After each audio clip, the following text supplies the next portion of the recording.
Grand Prix preview on the Inside Line F1 podcast. Today, it's a big question that we're going to ask. What is it that can stop Max Verstappen from winning the only race on the Formula One calendar that he has not won so far? The final Infinity Stone in his collection. And we're wondering for once, Kunal, that is this the first time ever that all of Formula One or the entire universe wants Max Verstappen to win? Is that the case for the first time? I would believe so. I mean, firstly, I didn't get the Infinity Stone reference, but we can leave that for later. But Have you not seen I, the Avengers? I, I don't know how many iterations of the Avengers and the Captain Americas and whatever. And Thor is very big, of course. But anyway, my point is, yes, I think I'm yet to meet a fan who doesn't want Max Verstappen to win. And not just win in Singapore because he's never won here, but I would probably believe that win and see what he can make out of this driver fight. The papaya rules have become a mess in the last few races.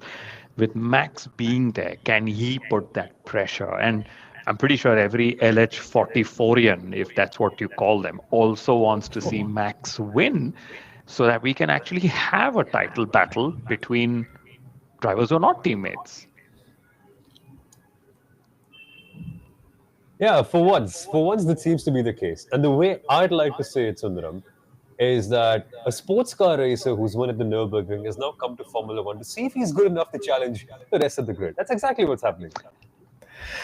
I think that's a pretty easy question to answer. I mean, looking at the way how Max has been in the past couple of months, the guy is literally at the best form that he's been all year.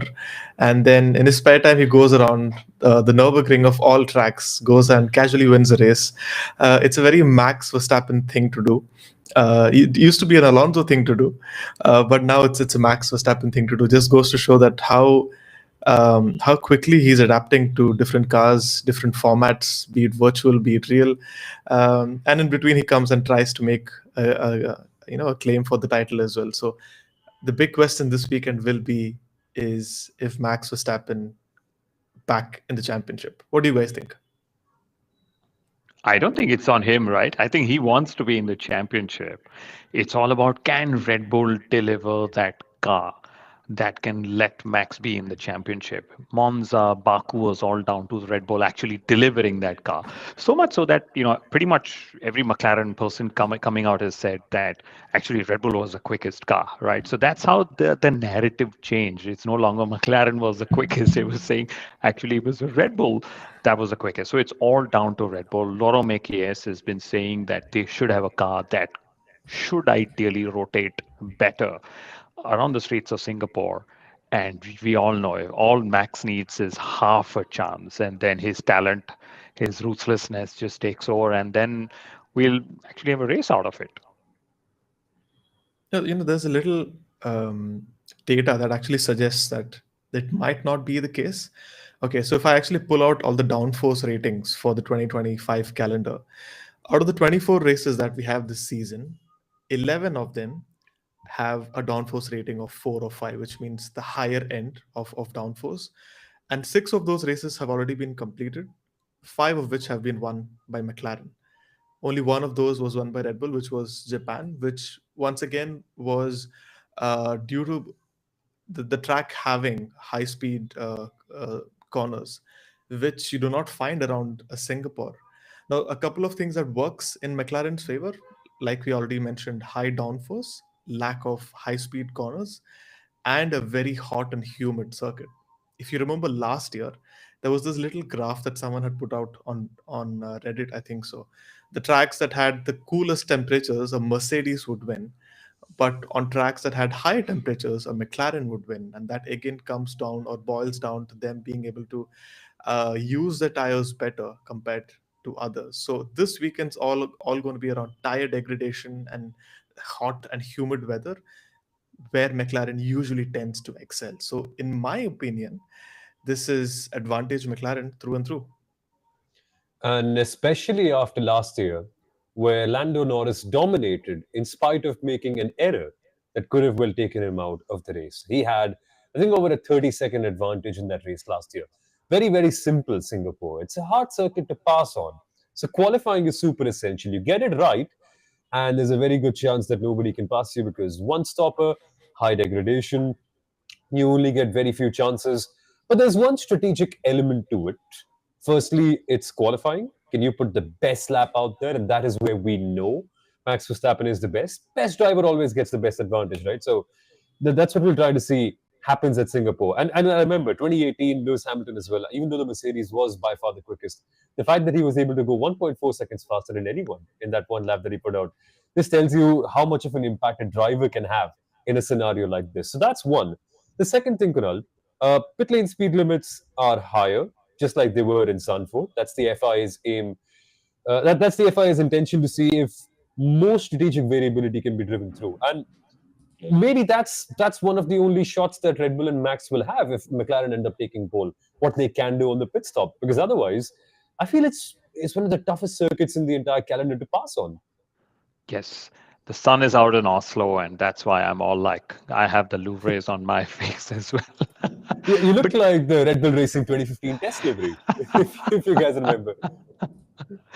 yes, I would say the FIA, Formula One, are desperately trying to get more strategic variability, not just to have more pit stops, but we saw what happened in Baku. Tires, no degradation, led to a very boring-ish race. Almost no overtakes could happen. So a lot of overtakes we see is also because of tire deltas between compounds, between drivers, and so on.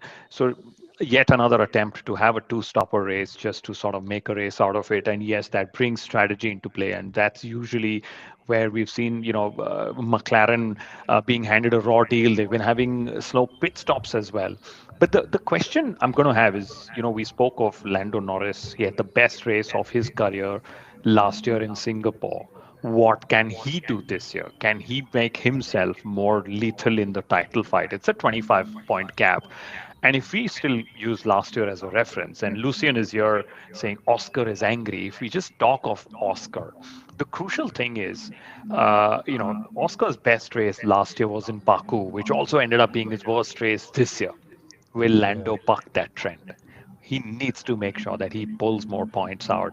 He has those dominant, has that dominant performance again. And I would love to see a three-way battle for the last 7 races in the Drivers' Championship. And touching upon Oscar, like I said after Monza, after Baku, that maybe the mistakes we saw Oscar make in Baku were down to the pressure he felt after Monza, right? How would he have dealt with his mistakes in Baku? Because let's remember, he didn't make one, he made 2 mistakes. He was out in qualifying, he was out in the race as well. And usually the best way to undo a mistake is get into the car quickest, right? But he's had a 2-week break. How did he deal with it? What sort of Oscar is going to show up? Is he feeling the pressure? Is where I'm going to go. And that's what I'm also eager to see, apart from just the title battle. You're right. And that's the one thing that I was so excited to watch for, and still am so excited to watch for this weekend. Who reacts in what way? Because for Oscar Piastri, this was his worst race of the season so far. So conventional logic would suggest that he's the one under pressure. But he was helped out by the fact that Lando Norris had an average race in Baku as well. So really, the points gap did not go down by that much. 25 points is the advantage that Oscar has over Lando. I'll put this question to you, Sundaram. Who do you think is under more pressure right now, Oscar or Lando? I think it's Lando. It's not just how we see their personalities or how they tend to cope with pressure. For some reason, it just seems like Oscar's able to soak all of this a lot better than Lando's able to do it. But just generally, when you're behind a driver, when you're trying to chase someone, you do tend to be in a little bit more pressure. And understanding that this is the last year of the regulations. Like I've always been saying for the past year, you never really know when's your next opportunity at the title. So it's now or never for Lando Norris to try and reduce that gap and get within striking distance of the championship lead, because all the 25 points is just one DNF away. You never really know in this era if a DNF is coming or not. It's the cars are that reliable. So we need to see Lando 2.0 from last year's Singapore. If he's able to put the car on pole and take away 7 or 8 points, or maybe even 10 points from Oscar, it'll bode well for the next 6 rounds. And let me expand this. Since the summer break, if we just look at the results, McLaren, who've pretty much known to have the fastest car, have had just one win, right? They won in Sunfoot. They've not had a single 1-2. And if we look at the five races before that, okay, they had four 1-2 finishes in Austria, Great Britain, Spa, and Hungary, all back-to-back finishes. So I'm liking the fact that Red Bull Max are making something out of it. Maybe, George Russell is going to throw something in. Maybe Charles Leclerc. Ferrari is always Mm. good around the streets of Singapore. So I just want a battle. That's all I want. Whether it's for the win, whether it's for the title, I don't want any team or driver to have it easy. Yeah, you're kind of right about that because Charles Leclerc is a two-time pole sitter at Singapore, 2019. And then was it not 2022 when Formula One returned here after COVID? So two pole positions for Leclerc, still not one. 2019 will still pain every single Leclerc fan because of how Sebastian Vettel was, in a way, sort of handed over that win. And at that point, I described it as a champion's crossroads for Sebastian Vettel, like a crossroads in his career where he could only go forward or back from now. Like, this is where he recovers in his career or slides down the order and becomes someone who we don't quite think of as a top contender. And that's exactly what happened after Singapore 2019. Started to go back, and Vettel was never the same Vettel. And for me, this point in the season is also a crossroads. Singapore is a crossroads. It's the gateway to the final third of the season. And this is where we see a lot of the storylines uh, start to converge, where we see lots of stories come to an end. And so many of them have to come down to Lewis as well, to Ferrari, to Mercedes. Even Lewis, for that matter, Sundaram. How he performs, where his mindset is at, where his head is at, especially after everything that's happened this week. I think that's also going to be a very fun story to follow. Yeah, it is, and It's important that Ferrari has a good end of the season. What was we've seen so far seems very patchy so far, and Lewis himself, he's coming off a personal loss, which is something that's going to be very difficult to get over and overcome. But knowing Lewis, he might just come this weekend and put in his best performance of the year. You never really know with the Lewis Hamilton.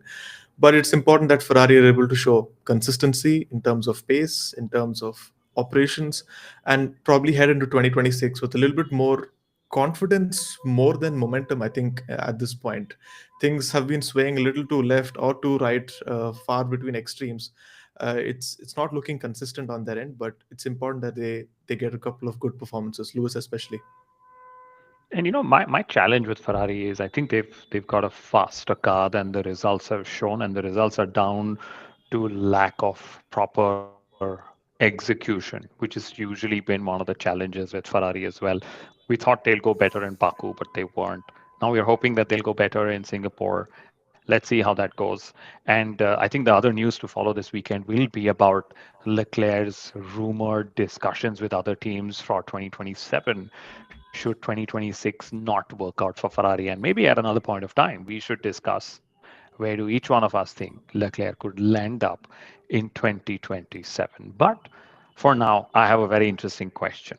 Right, Go Singapore for it. Grand Prix comes with its challenges. In fact, the FIA has declared a heat hazard for this weekend's race, which means the first time in the history of the regulations, there will be active measures taken to help drivers cope with the heat. And this right now means the cooling vests, which is connected to a water tank, which will circulate water, inside the drivers' racing suits to help them keep their bodies in temperature. Right. There was also this discussion of having AC vents or AC type vents to keep circulation, for the drivers as well, especially cooler air circulation. Now, my question is, it's not compulsory for the drivers to actually use the driver vests, right? But we have to commend the FIA for taking this safety step. And a driver wearing or not wearing these cooling vests is not down to daredevilry. It is just down to driver choices. If you don't choose to use it, you carry a ballast so that you sort of balance out the weight as well. So I think all in all, it's a step after. If you guys remember the Qatar Grand Prix a couple of years ago, where the drivers were completely demolished after the race, and it's got nothing to do with social media. I'm sure is going to put these narratives: are the drivers not fit enough? What happened to the fittest drivers on the planet? Well, truth be told, it's just the kind of weather and the kind of temperatures your body is used to, playing with. Now, suddenly the temperature ranges are out of whack. You can't just expect that your body also always ends up supporting. And I always give this example.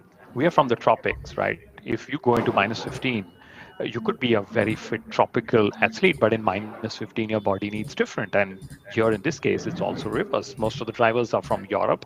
They're going into a tropical country. Temperature is very high, humidity is very high.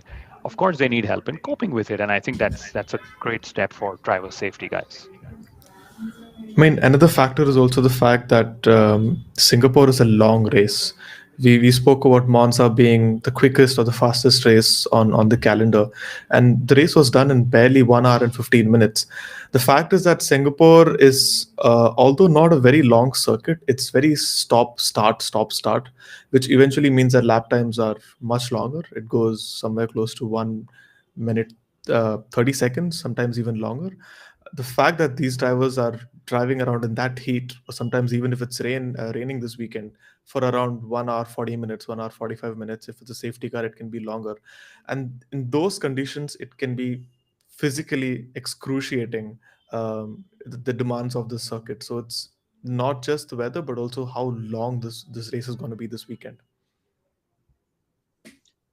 Yeah, and it makes a We've difference got comments coming in. Okay, because sorry. There's yeah, for this one, guys, we can't quite see each other. We're trying out a different view, so we're just sort of figuring out who's going to go win. But yeah, I think it makes a difference. It reminds me of the Bolivian national football team, who are almost undefeated at home because they play at a crazy altitude, and even Brazil go and lose there. So Kunal's point is very valid. These sort of things make a difference. And Lance Stroll was saying that he was spending his entire week in a sauna to prepare for the Singapore Grand Prix. So crazier things have happened. But that reminds us, comments. It's a good time to bring them up. I love what Alice has said. Gentlemen, the only thing Red Bull Racing and Max could not achieve together is a win in Singapore. It is a bucket list item, and surely Red Bull will do everything they can to give that to Max, as is the case every weekend. I'd really have to bring out Sarika's comment, which is if George Russell can say his mortal enemy can win, Max might just win. Stranger things have happened in Formula One.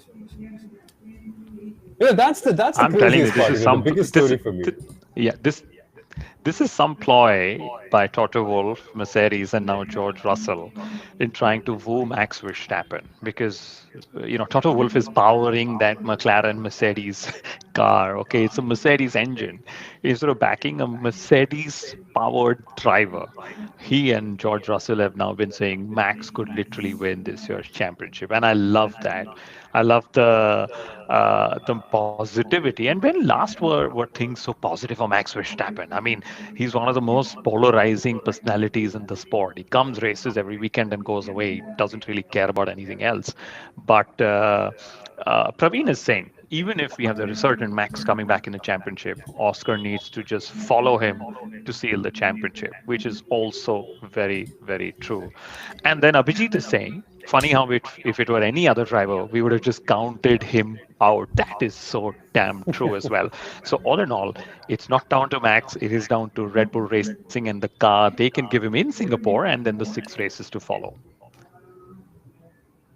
By the way, speaking of the Red Bull racing car, there was a really fun story that I read over the weekend, which was that Yuki Tsunoda actually cut his holidays short to get more time in the Red Bull simulator when Laura Mekies arrived, so that he could feel the car and its behavior a lot more.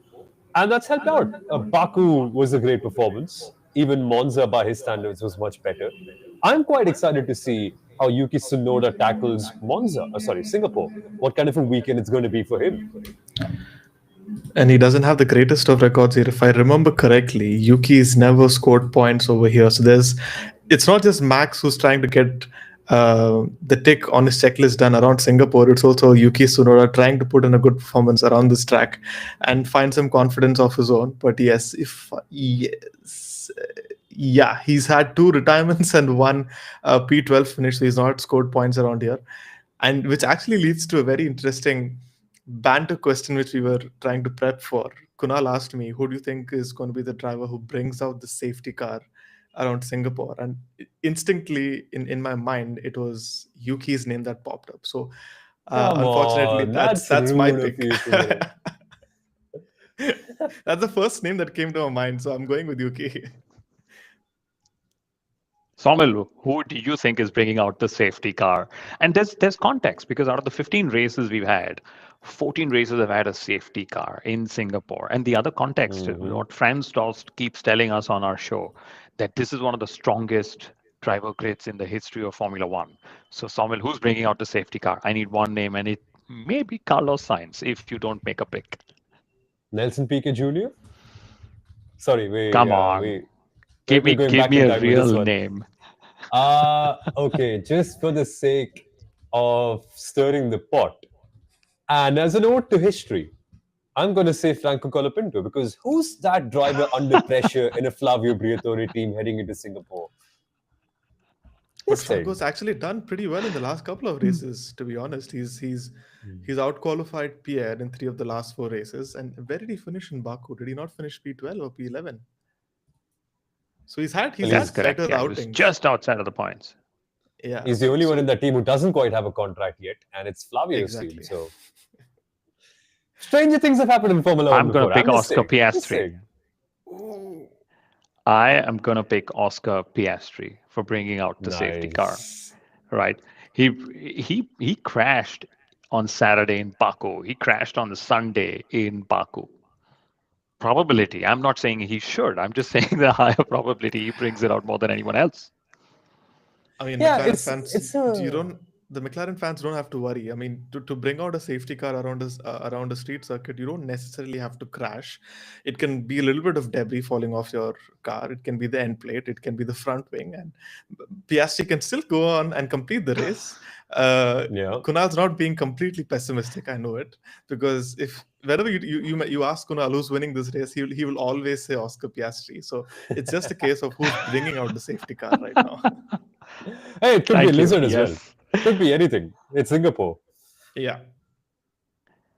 Yeah, are animals included as a part of Godzilla. this That's list? what I'm Max going to say Verstappen called it, no? Yeah. exactly. I'm going to say the monitor lizard is going to bring out the safety car the first time, or a marshal, because I remember I think it was 20. Was Not a it marshal. 16 the year? Was a The- spectator randomly walking. Was it a spectator or a marshal? Like 26. Yeah, there are two instances. There's a spectator randomly walking after the hairpin near the far corner. Yeah. I think when you go to Raffles Boulevard, that's the exact location. And there's Casually also a strolling. marshal casually strolling, exactly. And in 16, I remember there was a close call, the year that Rosberg won very closely from Ricardo, that a marshal ran across and there were Formula One cars coming, just like 50 odd meters behind him. So wild things can happen here. Seriously. What's the wildest thing you think will happen this weekend, Soumil? Is it Colapinto bringing Oh, the safety car, or are you going wilder than that? yeah, actually, it's a good time to bring in predictions because I feel the winner of this race No, 1 sec. has Predictions to is be. not wild. No, that's not. I don't want a wild. I need a wild story. What do you think the wildest thing could happen? Well, let's lay down some context of wild things that have happened at Singapore. Heikki Kovalainen's engine burning up on the front straight, creating a puff of smoke and a cloud of smoke that everyone had to drive through for a while. A Godzilla on track, like a big monitor lizard. Marshals running across the track with Formula One cars right behind. A spectator strolling through. Felipe Massa pulling an overtake down the inside line. A driver deliberately crashing into the wall. We have also seen another driver follow a driver into the wall because he didn't quite see a yellow flag. I think this was Bruno Senna following behind Kamui Kobayashi in 2010. This is a whack race 2010. What? Even George Russell did that last year, right? He ended in the Oh wall yeah. because I think it was one of the McLarens who tagged the wall, and George was following the tracks of that driver so much that he just went into the wall. But that's a beautiful He hit the gap segue into into how Singapore. crazy this circuit is. Yeah. So that's you still haven't picked your wildest moment that you could see. Could it be one of the drivers struggling with the heat, for example? That could be one of those situations. I like what Sarika's put. She said the wildest thing is the lights go out. And that is also crazy because 2017, we saw the lights go out and Max Verstappen collide with Kimi Raikkonen and Sebastian Vettel. Or last year, wasn't it last year when George Russell bashed someone around and passed him into turn one and said, "Hey, they turned into me." That's Like, exactly that came to my mind. George. I think for some reason, both Ferrari drivers are going to come together, and there's going to be a flashpoint for this season where, for the first time, Charles Leclerc and Lewis Hamilton come to blows, and it gets completely chaotic and mad over the team radio. For some reason, that popped up in my mind. So, a replay of 2017 is what I no, no, expect. not on the weekend when Lewis has lost Roscoe. Come on, Sundaram. Not on that weekend. I'm just being very honest. That's what came to my mind. My God. What are people saying? Praveen is saying Carlos Sainz giving DRS to Lando to keep Mercedes drivers behind. as as revenge for not signing him for Mercedes? He did that last year, right? He did that. No, not last year. A couple of years 2 years ago, ago, yeah. when they Oh were yeah, he both did that. McLaren Oh drivers. yeah.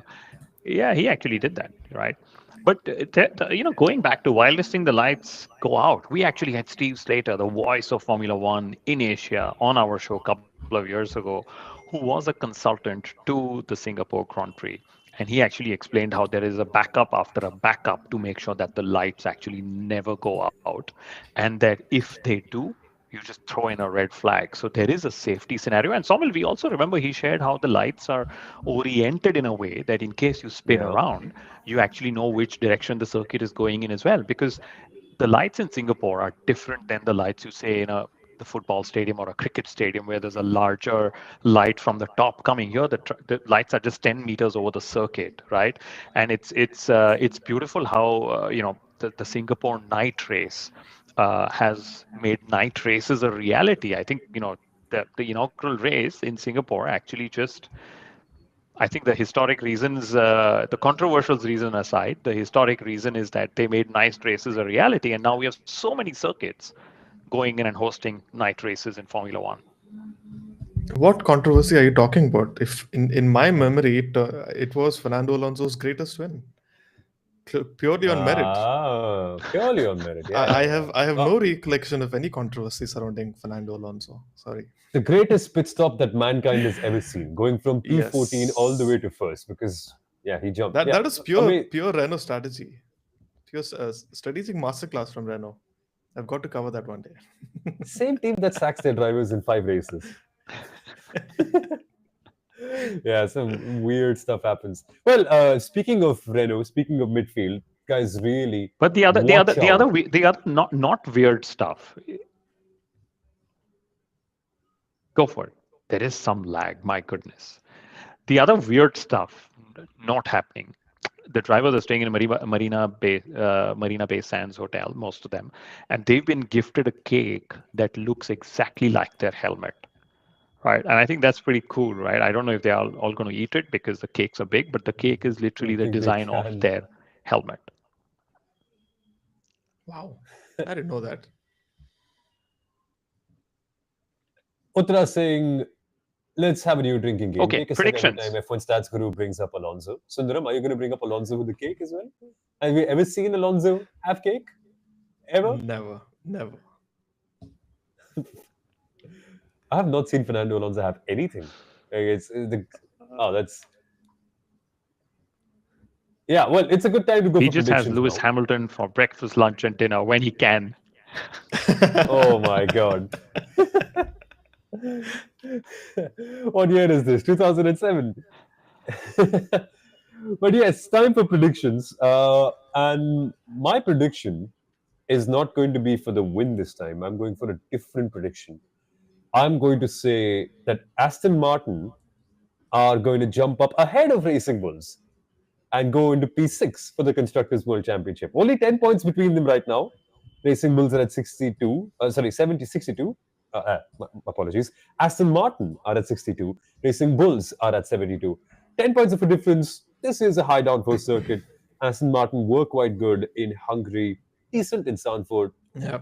can do good stuff in Monaco as well. So I'm putting my money on Fernando. He will by himself make sure that Aston Martin are ahead of Racing Bulls. Take a shot for that. Drinking game. Wonderful. I'm sending you a hamper, gift hamper for saying this. Okay. But my prediction for this weekend, for once, I think Lando's winning this, and it makes the title battle even more spicier. I think Lando's winning this from pole. Ooh. What are you going for, Kunal? Wow.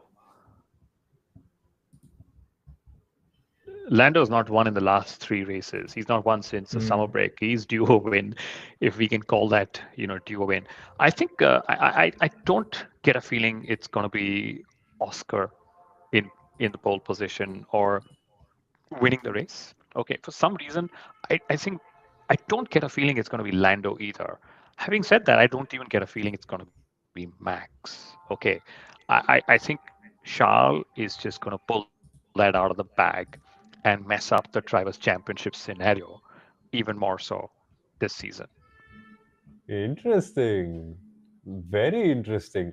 Well, it's fun you say that because if that would be the case, Ferrari would undoubtedly go ahead of Mercedes in the Constructors' World Championship. Currently, only 4 points between them. Mercedes second with 290, Ferrari third with 286. Yeah, we need a Leclerc win. We need some. Uh, we need some variability in that sense as well. We haven't seen Ferrari have a good race in a long time. So Yeah, indeed. And And and for those of you, will yeah, Mercedes Kunal. finally announce Antonelli and George Russell as well? That's an announcement I don't know what they're waiting for, honestly. It's pretty much happening. Are they waiting for a string of good results from Antonelli before they announce? Maybe that's the case. He had a decent outing in Baku at least. Yeah, indeed. That's mm, quite puzzling as to why they've not been announced. True. I don't see any changes happening in that team at this point of the year, so it's a pretty straightforward decision, or perhaps not. But for those of you wondering if McLaren can win the title this weekend, yes, they can. How can they do it? All they need is just 13 more points, and they don't really have to look at what happens behind them. 13 points is if either of the McLaren drivers finishes on the podium, or if both of them finish in the top seven, McLaren clinches the title. With 6 rounds to go, equaling the all-time record for the earliest the Constructors' Championship has been sealed. I think it's happening this weekend. The Constructors' title is being sealed this weekend. should be interesting. Let's celebrate that together if that's the case post the race. Let us know, guys, when we can go live. Abhijit says both the McLarens crash out the end of Papaya rules. That would be hilarious. That would totally take Sundaram's stat and throw it to the bin. And Uttara says Ferrari dead last in quali, which would also be, yeah, catastrophic. Will be controversial, catastrophic, diabolical, whatever word you want to use for it. It'll be huge news. But what's going to be huge news is the fact that we are going to go live after the race here on the Inside Line F1 podcast. Let us know what would be a good time. I think ideally we tend to record 30 minutes after the race is done so that we can just sort of wash our face a little bit, have a short snack, and then get down into dissecting everything that goes on. So stay tuned at that time. Subscribe to the Inside Line F1 podcast so that you're updated with all of this. And also with our Pitch to Podium episodes, our magazine show that's going to come out midway through the week, where we discuss so many stories from Formula One that just don't exactly pertain to what's happening on the track. Lots of drama off the track. We bring you all of that on that show as well. But guys, that's it for us from now. That's just from us for now. We will catch you on Sunday after the race to talk about what just went down and what could happen ahead in the next races. Catch you on the Inside Line F1 podcast. Take care, guys.